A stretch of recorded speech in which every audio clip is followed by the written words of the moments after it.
Cruising up Amtrak's Northeast Corridor, the fastest train America has ever seen. Amtrak's next-gen Acela, replacing the first generation of Acelas that are now 25 years old. The new Acela, longer, stronger, faster, with 27% more passenger seating. This train will be in service for 30 to 40 years. It was designed to be able to last decades and run decades. Scott Sharon is the chief commercial officer for Alstom, the French train manufacturer building the new Acelas in Hornell, New York, where they've been building trains for 150 years. We were there as engineers test drove one of the 28 Acelas, replacing the old Acelas over the next 2 years. One big challenge, increasing the top speed beyond 150 miles per hour on portions of the D.C. to Boston run. Top speed on this new Acela will be 160 miles per hour, but many European high-speed trains can go 200 miles per hour and even faster. Why the difference? The rail lines in the Northeast date back to the mid-1800s, bending and winding through communities. While in Europe and Japan, high-speed trains often have long straight lines that allow for higher speeds. So the new Acela cars will use tilting technology, helping to smooth out the turns. Think of when you see someone on a motorcycle and they lean into a curve so they can maintain higher speeds through that curve.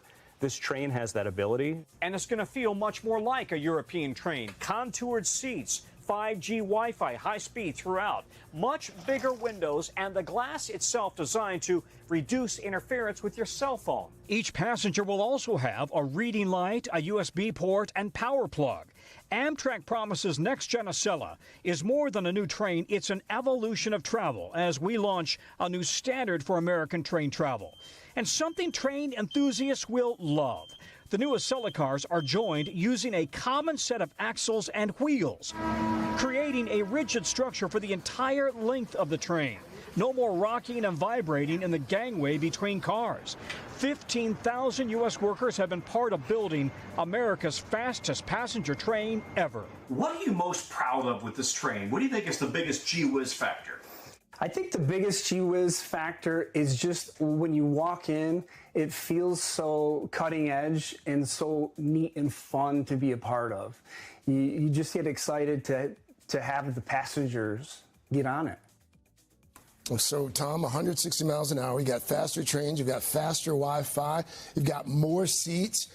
What can you tell us about how all of that's going to help in terms of demand, and are prices going to change at all? Yeah, so pricing is dynamic. What that means is it's kind of like the airlines, right? If there is a train at a particular hour that's in high demand, you may pay more for that train versus one that's a couple of hours later, and you may not pay quite as much. Your ticket will say next-gen Acela, but with the new trains and with all 27% more seating, eventually the entire Acela line will be 40% more passenger room, more passenger seating. So that's going to really help address the demand. I mean, Acela right now on the Northeast Corridor is in high demand, guys. We don't take it from time to time. Tom, I also love the fact that you made that point about the tracks and that being the major reason that the trains here can't go as fast as the trains in Europe. So enjoy your ride, sir. Yeah. Okay, man, I'm coming up. I'm on my way. We're leaving soon. You love it. You love it, Acela. I'm already looking at it. He's looking at the schedules. And it has a little thing that says next gen on it. Okay. That lets you know which one it is. I can't wait. I'm going to book that. I love that. You do love a train. I'm a train nerd. I'm going to tell you that right now. Okay, let's. Well, I mean, at least I'm half right. Hey, thanks for watching. And don't forget, you can catch the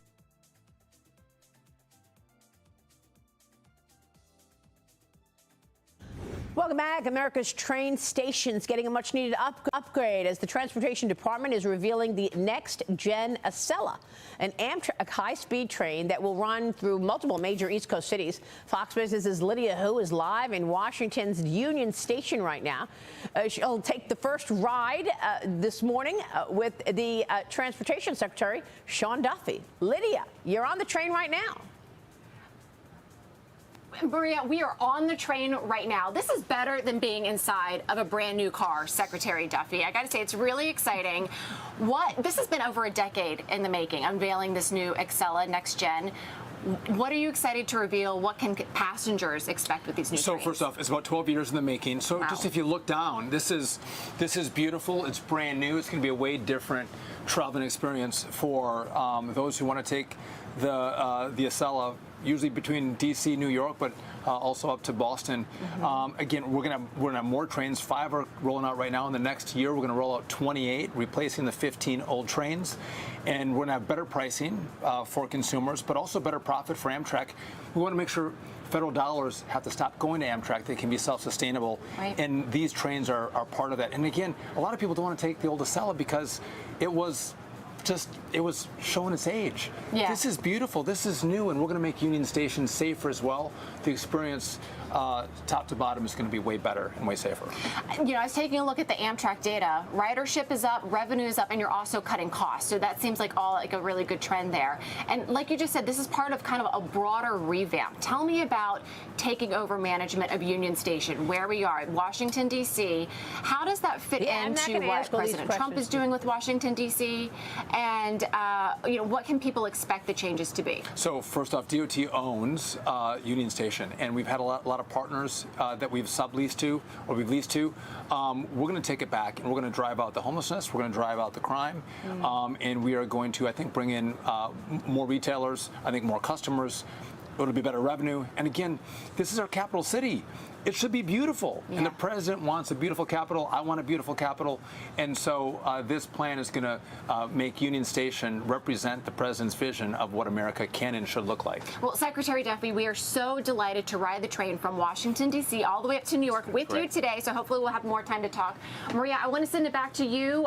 You know, we're really looking forward to taking this inaugural trip with the Secretary today. Yeah, Lydia, I mean, it looks so beautiful behind you. So how many cars are there like this? Is this just the only train that has been upgraded in this way? And what was the cost of that? Because I'm looking behind you guys. It looks absolutely beautiful night and day from the regular Acela that I take so many times. So Maria is asking for some more details about how many cars this train is, how many trains are going to be rolled out, and just the cost associated with this project of introducing these new trains. So first off, there's 5 that are rolled out right now. We're going to have 28 in total. Wow. Now, we're replacing 15 old ones. So we're going to increase capacity. You mentioned ridership is up. So if we can increase the capacity, that's more revenue. People are, again, our roads have become more congested. People have complained about air travel, which, by the way, we're going to fix. We're going to see results, I think, by next summer. The process is going to begin. So this is a great option. And again, when we increase capacity, we're going to improve pricing, but also improve revenue. And when the experience is so much better, if anyone's ridden the Acela, it was feeling very old. And I think the rest of the country, again, I'm from Wisconsin. I wasn't a big train supporter because we don't have Amtrak in Wisconsin, or at least the part that I lived. And again, to think through making sure federal dollars don't go into these projects, I think that's where we want to get. I want them to be self-sustaining. Right. And again, 160 miles an hour, so it's going to be a faster trip. This is not high speed. We still want high-speed rail in America. They have it in Japan and China, in Europe. We need it here, but this is a step in the right direction to make sure we have faster travel. And you're doing all of this at the same time as you're cutting the cost for Amtrak. I saw that you cut the budget by roughly $100 million this year, so that's all part of bringing costs down. And hopefully these trains will also increase revenue even further by bringing more ridership. That's right. Cost down, experience up, and more safety in the capital city. All right. So great to be with you this morning, Secretary. Maria, we'll send it back to you. Lydia, I have a question for the Secretary on space, because, of course, we are running my Enemy Above report tonight on Fox Business, and he is, of course, the acting head of NASA. Can you ask the Secretary, please, about space and why it represents a national security threat? Absolutely. Such an excellent question. Secretary, as you know, Maria has an excellent special on Fox Nation right now all about the enemy above, this space and satellite and the race for space and why that's important. Can you talk a little bit about, since you're the acting director of NASA, how important space is when it comes to national security? So first off, the special is great, and I appreciate, Maria, you doing that. Again, it used to be whoever controls the seas controls the world. I think who controls space is going to control the world. And again, we come in peace. We are a great country that brings everybody in. Not everybody believes that. So making sure we win the second space race, not just in the economy. I'm joined now by the founder of Democracy Defenders Fund, Norm Eisen. Norm, thank you so much for coming on. We have major news right here that really shook up the entire economic world because it puts at risk the independence of the Fed, of our entire monetary policy, and that is Donald Trump's decision to try and fire Lisa Cook, who is one of the Fed governors. So can you explain the pushback that's happening at the hands of Lisa Cook right now? Yes, Brian, as you know, the bedrock of our prosperity as a nation, and really the kitchen table strength of American families, is that we have a strong dollar, we have a reliable dollar, we have a Federal Reserve that is in charge of managing issues like inflation.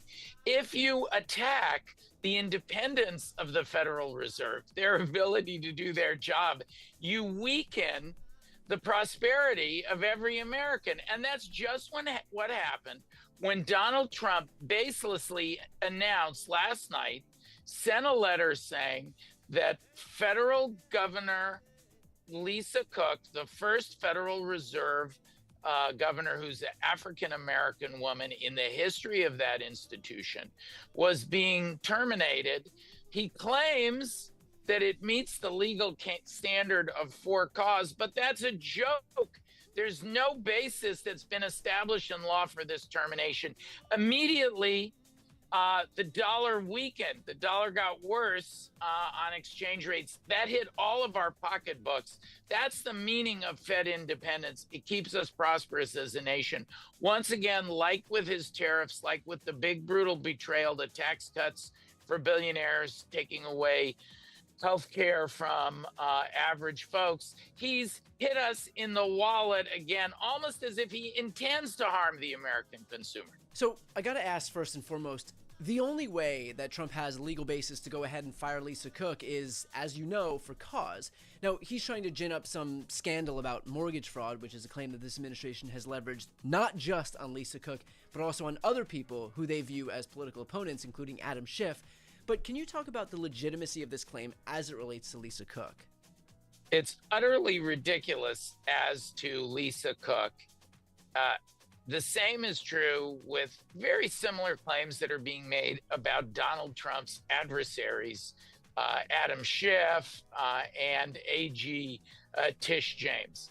In the case of Lisa Cook, what you have is the head of the federal agency that regulates mortgages, a sharp Trump partisan and campaign donor, Bill Pullman.